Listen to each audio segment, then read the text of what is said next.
Welcome to Serenity Wealth Now with Chris Cooper. This is not your typical financial radio show.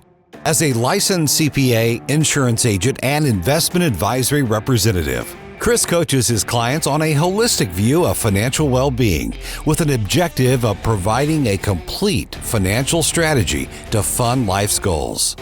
Chris is here to guide you down the path to the financial serenity you deserve. Now, here's Chris Cooper. Good morning, folks. All right, we are mid-January, and we are actually 3 weeks into 2026. Pretty exciting stuff. Hope the year is off to a good start. Those New Year resolutions had better still be in effect. We're going to make sure we're going to start that off. So in studio right now, I'll introduce him. We got Cameron with C&A Tax Advisors in with us. We're going to talk a little bit about tax today. How are you, Cameron? I'm great. How are you? I'm good. Now, let me ask you, we're talking about New Year's goals here. Are your New Year's resolutions still intact? Well, this year I set a low bar for myself. Nice. So I'm happy to say yes, they are. What was that line from Dodgeball, right? If you just always aim low, right? And he had a few other little zingers there. So, if it's just real simple. If you just set your expectations real low, you're never disappointed. That's right. That's what his line was. I love that movie, by the way. If you haven't seen it, you should put that on your 2026 binge list. So, all right. So this is the time of year when we are 3 weeks into the new year. And all of a sudden, just a couple weeks from now, we're going to start getting some little letters in the mail, cool little documents that say, hey, guess what? You get to save this and you get to put this aside because guess what? You get to combine all these little pieces of paper and see how it all forms to determine a big question. Do you owe or do you get some money back? That is the big question every year. Every single year it happens, right? And we always are surprised by this time frame. Right. So what are some of the common things that you see people think about or, hear? Like we got a lot of changes this year, actually. So maybe we should just start there. Big, beautiful bill took place, right? Yeah. One big, beautiful bill act came out, signed into law July 4, 2025. And it sure is big. We've talked about it before. Yeah. It's actually huge. And if I could do it like Trump does it, I would, but I wouldn't give it justice. How about you? Can you do it? Huge? I'm not going to try. Yeah, no, fair enough. All right. I tried, guys. So, but you guys right now, everyone's going huge right in their minds. We can all hear them saying it. It did change a lot of cool things. A lot more on small business owners, which I think we'll spend a little bit more time on. But let's start on the individual side.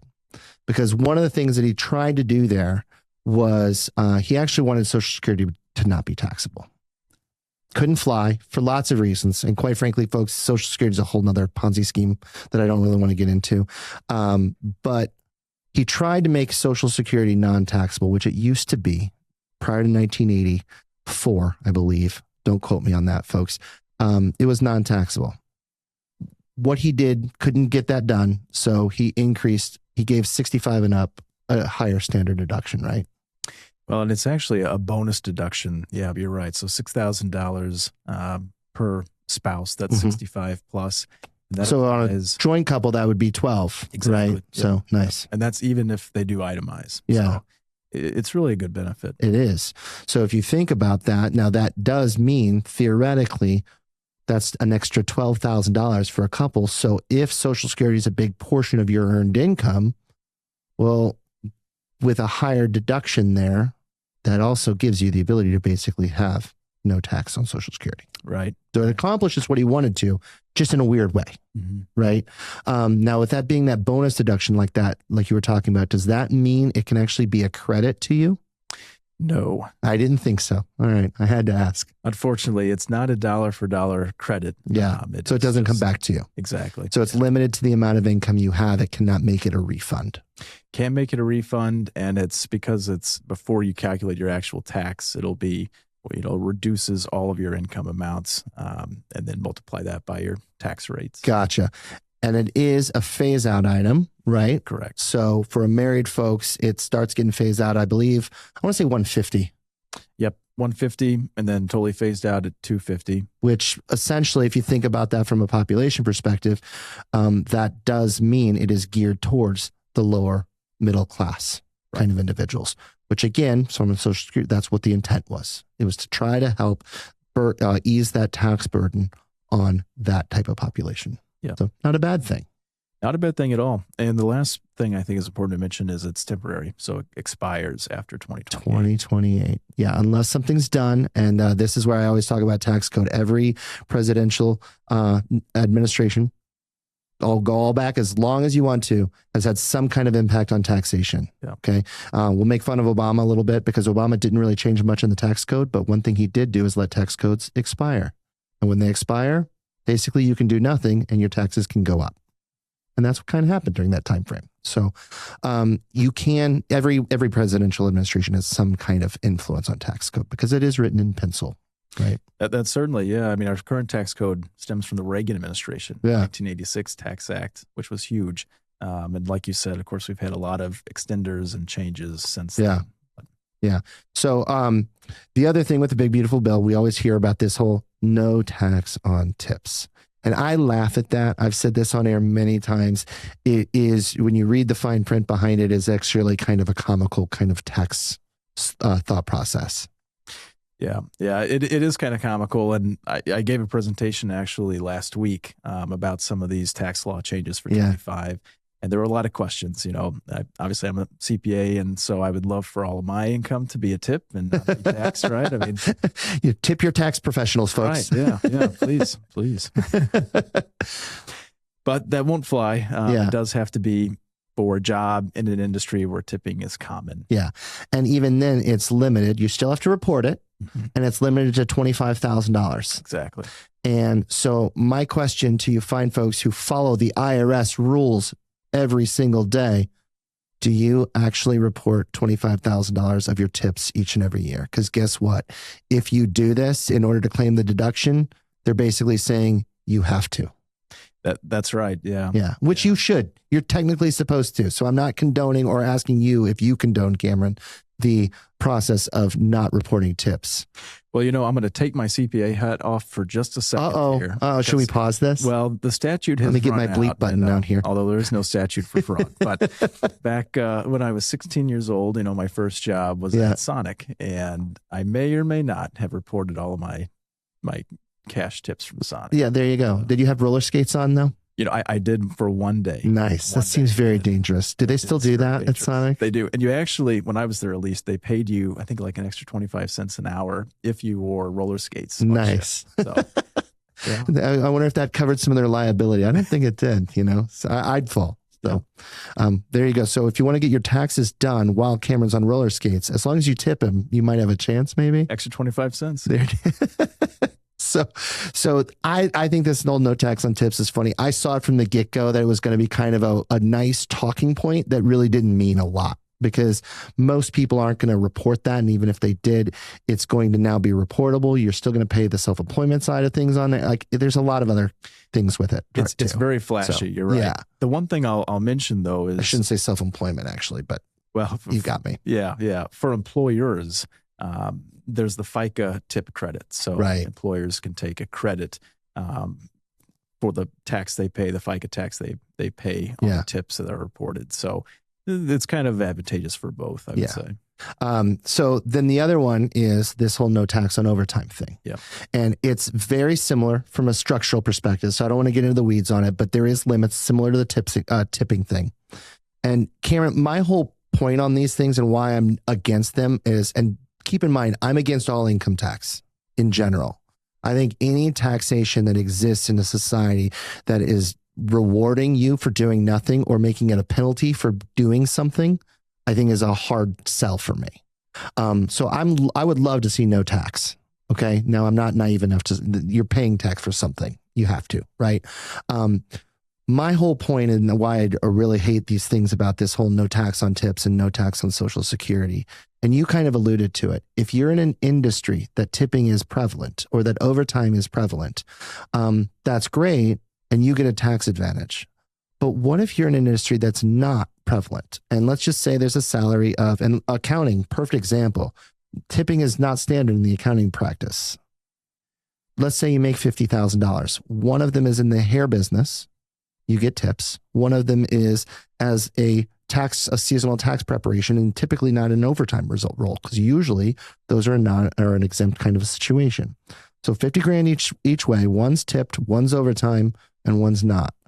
Why should somebody else, that's not fair. That's not equal, right?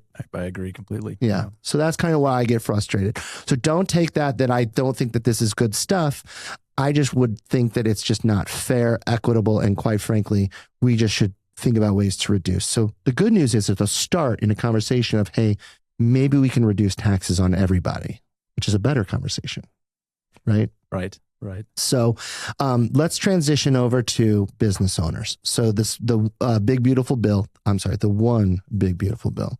There was a lot of cool things on the business owner side. So give us some things that you think are a big deal on that from the business owner side to look for in 2026. I would say the biggest one actually went into effect January 2025, and that's going back to a 100% bonus. So business owners now, if they buy qualified property, which there's a lot of qualified property out there that now qualifies for 100% write-off in the first year, instead of having to depreciate over 5, 10, 15 years. So, all right. So talk about qualified property. Exactly what can that mean for it? Like, let's say you got a landscaping company, for example. What would a qualified property be?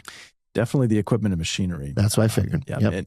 It's anything that's less than 20 years of depreciable life. So the IRS has all these categories of what falls into which bucket and how long you depreciate it. If it's less than 20 years, you're golden for the most part. And it keeps it simple it gives you the ability to have that tax benefit today. Right. Helps your cash flow today, which I love. And it also simplifies your bookkeeping. It does. You don't have to worry about making those pesky adjusting entries every year. So this to me is a big thing. So if you think about the big, beautiful bill, one big, beautiful bill, what it's trying to do is create some opportunities to help small business owners and grow the entrepreneurial side of the business or side of our country, right? This is an example of, hey, we're going to incent you through taxation to give you the ability to invest in your business and not have to wait 20 years to get that depreciation tax credit, right? Mm-hmm. It's huge. I wish I could say it the right way, or I would, but it's a big deal. It's a big deal. Big deal. Yeah. So I like that one a lot. The other one I hear a lot of talk about is SALT, right? Which, go ahead. What's SALT? State and local tax. State and local tax. So it's not like a condiment or something. It doesn't go with the pepper, right? No, this is tax, right? So state and local tax. So that's big for small business owners, right? So that's where this really applies. It is, yeah. And especially small business owners that have a pass-through entity like a partnership or an S corporation. Yeah. Previously, since the Tax Cuts and Jobs Act, which came out in 2017, effective for tax year 2018, the SALT deduction, you could only deduct up to $10,000. And that includes property tax, real estate tax, your actual state income tax. Yep. That's a pretty low deduction. I mean, property tax every year has gone up. It's crazy now. Oh, yeah. Well, you got the senior tax freeze. That is true, yeah. Which doesn't really apply to real estate, so it doesn't really matter that much. Yeah, but, So a lot of people hit that $10,000 limit. Absolutely. And that's the interesting thing. I call it a business deduction kind of people that it applies to, but it really happens more on the individual side. Right. It just affects more the business owners because there's a lot of other types of activities that business owners tend to have with those types of taxes. Exactly. Yeah. So, and of course, the pass-through entity tax deduction. Yeah. The business owners can take advantage of. The PTE. Yeah, is what I call it. Am I right? Yep, you're right. Yeah. So that's an interesting one. So I do this whole PTE thing. For those that don't know what this is, if you really want to get into tax code and get really, it's crazy. So this PTE thing is a pass-through entity tax. It's basically the same kind of thing, but what it does is it gives you the ability as a business owner to deduct those expenses at your business level, which means it's not part of your deductions on the personal level, which means the standard deduction applies. Am I right? Exactly. Essentially, yeah. Very high level. Yeah. It's simplifying. Get a credit for it on your personal taxes. So it's a good deal. Yeah. So I do this, but it is really kind of confusing. And you have to, because most of us as small businesses are cash based. And so you have to pay for that in the year that you do it, which means you're cut around to do it, even though the tax filing for the PT return is April. I think it's April, or is it March? Is it March 15th? For the pass-through, no, it's April 15th. It is April 15th. So I guess it depends on the type of entity, right? It does. Because if it's an S Corp, it's March. And every state has their own law for it. Of course it's they written do. by state law. So That makes it can sense. get tricky. Yeah. So, but the problem is it's due then, but then it's a deduction at the pass-through level only when you're a cash basis. So technically, if you didn't do the return as an estimate for 25, you really will get that as a deduction on your expenses in 26. So that's why I do it every year. It actually is fairly significant. It does add up, quite frankly.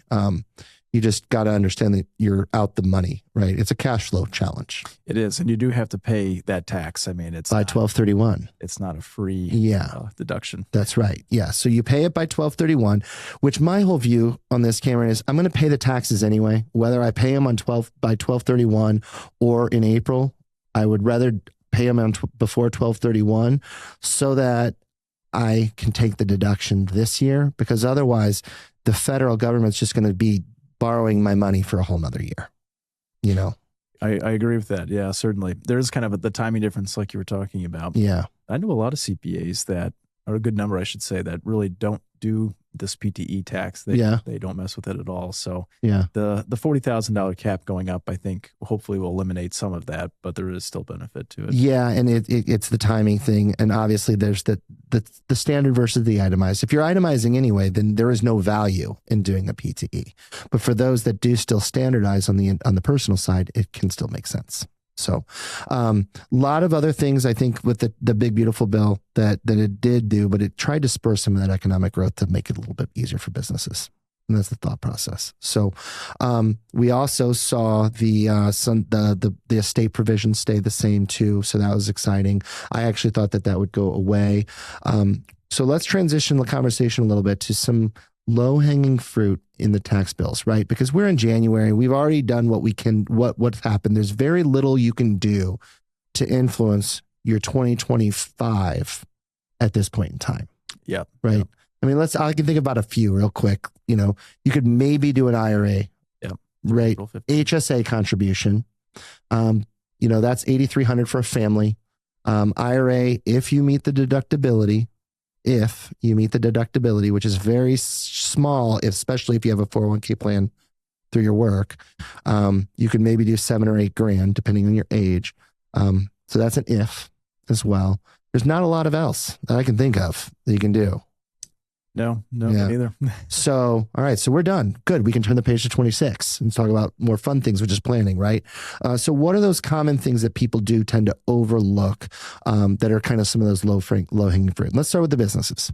Yeah. I mean, when I deliver tax returns in March, April, and all the way through October, a lot of the conversations I'm having is questions I'm getting: should we become an S corp this year? Does it make sense? You know, that's a big one. Yeah. And that's not an easy answer. I think a lot of folks sometimes see TikTok videos or Instagram reels. Oh yeah, it's real easy. Yeah, and they think everybody should be an S corp. And it's definitely a powerful tool for people, for some small business owners, but not for everybody. Well, and I will say that, and I'll just do the TikTok sensationalization video real quick. Yes, you should be an S corp. However, you should be an S corp if you have a successful business that is going to stay successful for multiple years running. That's right. And if those things are going to be the place, then a no-brainer decision is to do an S corp for you in your situation.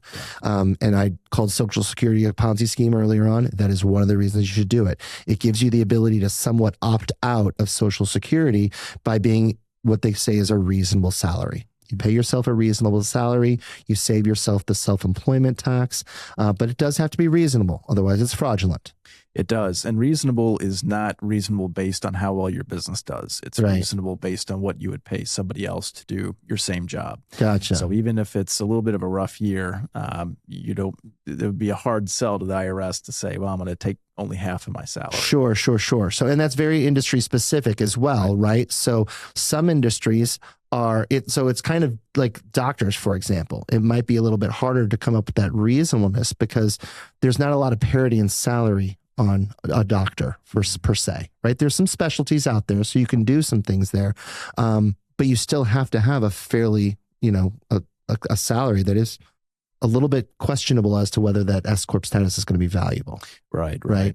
And to your point, if you have a business that's successful and you expect it to continue to be successful for a long time, it makes sense. But if you have a gangbusters year and you make the S election, and then year 2 or 3 is not so gangbusters, terminating that election, it is possible, but then there's a waiting period, a 5-year waiting period before you can reelect to become an S corp. Got it. Yeah. Yeah. So, and what that means, folks, is if you do elect to be an S corp, and then then the next year is not as advantageous, you've still paid yourself that reasonable salary. You have to pay yourself that reasonable salary. So now maybe you didn't get that right value from the overall situation because it didn't have the tax advantages to it. Exactly. And this is where the tax planning becomes so interesting, especially with bonus depreciation. If you own a landscaping company, and even though you have a great year, maybe you need to buy a lot of equipment that year, and that takes your taxable income down to 0 or even less than 0. Right.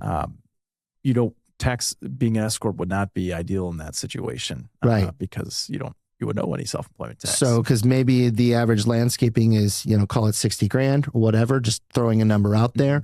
So now you're paying yourself a reasonable salary of 60 grand when if you weren't an S corp, because of the depreciation, you actually would have had 0. Correct. Yeah. Yeah. So, or 20 or whatever, right? But less than 60. Yet you paid self-employment tax, you paid all of those things on that 60 grand. Exactly. That's the challenge.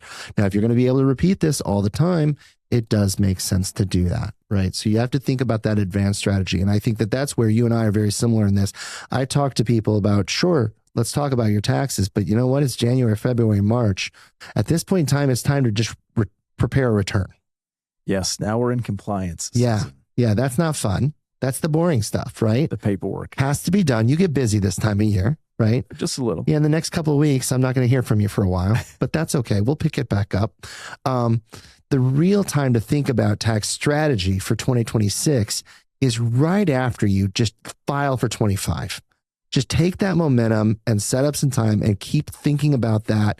We're not saying you have to talk to your CPA every freaking day all year long, but we are talking about spending a little time understanding what 26 and beyond looks like and going, what did I miss out on in 25? And how can I make sure I take advantage of things in 26? Yep. And honestly, I am talking to most of my clients 2 or 3 times per year after I deliver the tax return, sometimes more even, depending on how complex the situation is. Absolutely. Yeah. And now you also do some QuickBooks and stuff like that for folks too, right? Some like the management side. That makes it a little bit easier because you stay engaged with them more often, right? Because you have more performance meetings throughout the year, right? Yeah. But when it's just tax return people, a lot of times people just forget about it. And they really shouldn't. You're right. And that's the goal. We don't want to be the once a year CPA. We want to talk to you throughout the year and bounce ideas and make sure we're pulling all the levers we can. And that's a big deal. That's a big difference between tax preparation and tax planning. And it can go hand in hand. A lot of times people that do tax planning will do tax preparation, but not everyone who does tax preparation does the tax planning. Certainly. Yeah. So that's one of the reasons why we have these kind of conversations, because we get to have discussions that actually add value to business owners and individuals, because we're not thinking about just what happened. What happened. It is what it is. We want to make sure what we're doing makes sense for it to do it in the most effective way possible. Yeah. So, because I don't care what your political stance are, it doesn't matter. I've never met a single person who wants to pay more taxes. That's a very fair Have you everyone ever come to you and say, you know what? I love this return here, buddy. Can you just go ahead and donate that to the Social Security Trust Fund? Has it ever happened? Well, it's kind of like that question. You want to donate $1 to the presidential election campaign. Oh, I love that one. Yeah. I don't know if I've ever had anybody do that. There's even, if you go to amend a tax return, there's even a question, are you amending this to donate $1? Yeah, sure. Yeah. How much am I going to pay to amend it to donate that $1? That's right. Right. Yeah. And is that a tax deduction or not? Right. Yeah. It's so funny. All that stuff. It's just crazy to me. And the funny thing is, if you ask me if we wanted to be charitable, that's a whole nother thing. Sure. I just don't want my taxes to be charitable, because guess what? The government is the least effective and efficient entity on the planet. And I'm not saying anything to my fine politician friends out there who are listening, because we have a lot of cool ones in Missouri that are looking to minimize the government footprint. I love that. Less taxes, less government, all great. Give us the ability to be as charitable as we want to the donation to the folks we care about right here in our communities. You're right. And fortunately, more efficient. We have tax levers to pull to achieve that end. Yeah, we do. And let's talk a little bit about those because these are all too late for 2025. So don't go thinking I'm giving you some great rock star stuff that you can take to us and say, hey, we want to do this for 25.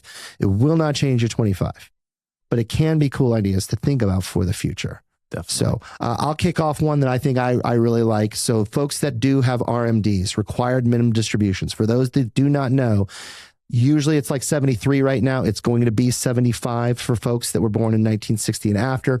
But if you are 73, you're going to be 73. You are going to have a required minimum distribution from your IRA based on the amount available in that IRA from 1231 based on life expectancy. You have to take that money out, pay your fair share to our friends in Washington, D.C.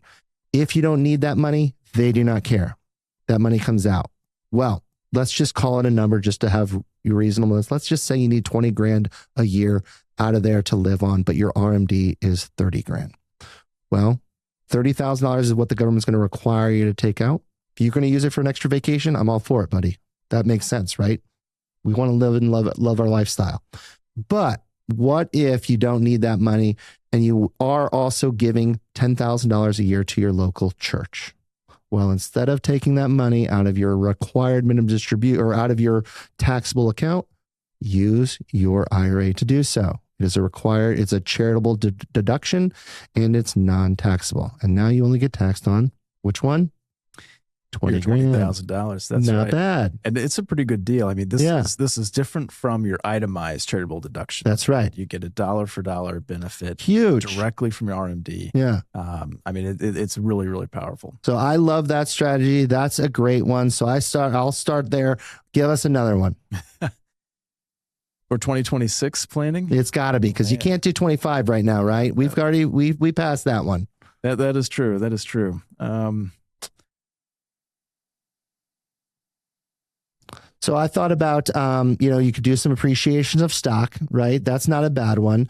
Donor advised funds. Donor advised funds, yeah, which again, have not seen a lot of recently, but they can be really good. You know, that idea is you make your charitable donation to your donor advised fund, get that deduction now, but then you have to manage that fund. So the key with that though is it's the same strategy, and you hear this on some kind of YouTube videos talking about tax strategies. If you're a charitable individual, you can, instead of giving every year, give every other year and lump them together. The thought process behind that is it gives you the ability to become not a standard deduction user. You become an itemized deduction. Yes. Right? Yeah. And there's all kinds of, I don't want to get too in the weeds on this, but when we're talking about itemized deductions and charitable giving, there's some rules there. There's a 7.5% AGI floor. That's right. So you can't just give $100 and then to be able to deduct $100. Right.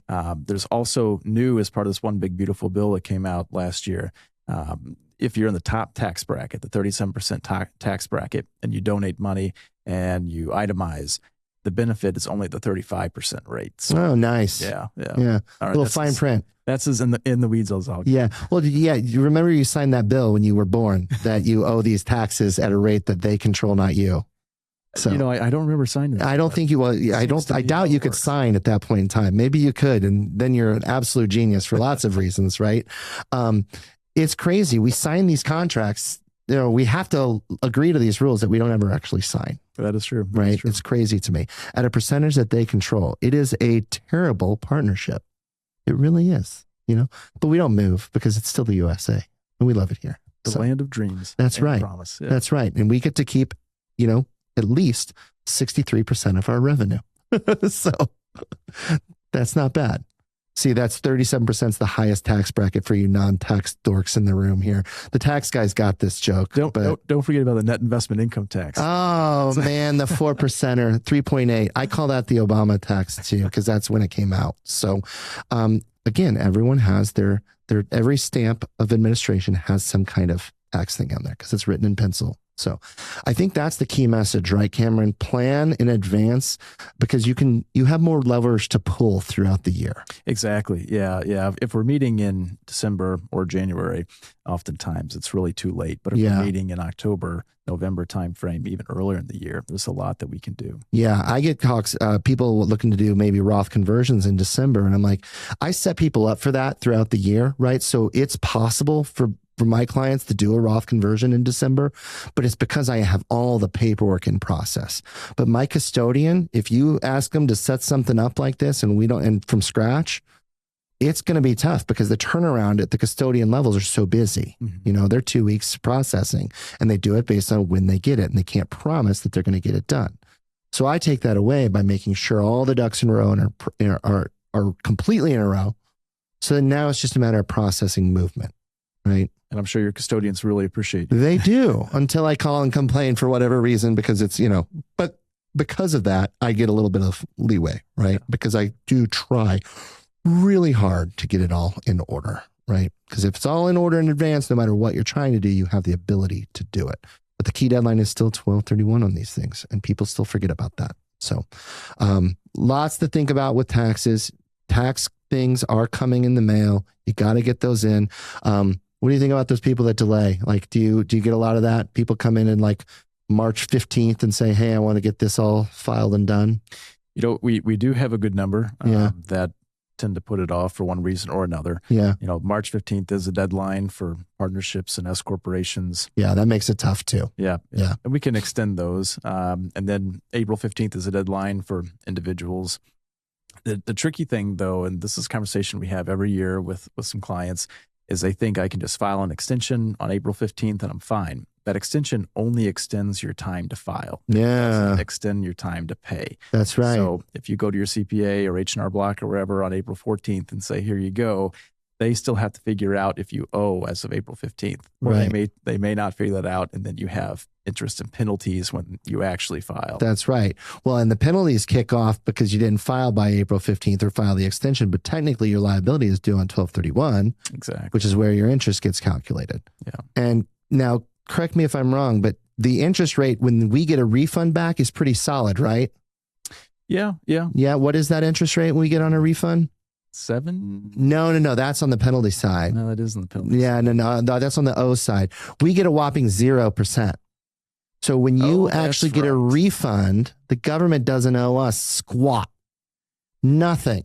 Yeah. So I guess the reason I'm saying this, guys, as we close out this show, bottom line, don't file an extension. Get your stuff in order and have the conversation well in advance Definitely. and be prepared. Definitely. And sometimes extensions are necessary. I mean, you may not get brokerage statements until May or June. Absolutely. July. Yeah. K1s you're waiting on. But K1s is probably the biggest culprit, Yeah. I would say, right? But if you've got all your things in a row, you've had those conversations, you actually know which ones are going to be the hardest ones to come by. I think you guys appreciate it too, yeah. right? Certainly. Because you know, and you can get everything done except for that, and then you key in that one last piece of missing information, and you're in good shape, right? That's the goal. No surprise. No surprises. We don't like those surprises, especially when it's a partnership that we don't have any vested interest in saying what it is. So I think that's the key message here, folks. So tax time's a big deal. So if you need to get your taxes prepared, give us a call.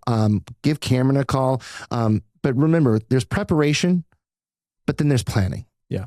And I think when you call us and talk about what we're going to do, we're going to talk about things to do from a prep perspective to get you taken care of. But the conversation has to shift to planning. That's why we're here. That's I love it. So lots more to come. We'll be talking to you much more often as we progress through the year, because who doesn't like talking about taxes? Right? I love it. Yeah. Well, taxes stink, quite frankly, right? We know that, everyone does, but somebody's got to understand this stuff to help make sure people mitigate their risk, right? Amen. So, all right, guys, tune in each and every week right here, Serenity Wealth Now Radio, News Talk STL, Sunday mornings, 9 a.m. Cameron, thanks so much for being a part of it. Thank you. Serenity Now. This is Serenity Wealth Now with Chris Cooper. Request a free copy of Chris's latest book, The New Holistic Retirement, by visiting SerenityWealthNow.com. Investment advice offered through Fortis Capital Advisors, LLC.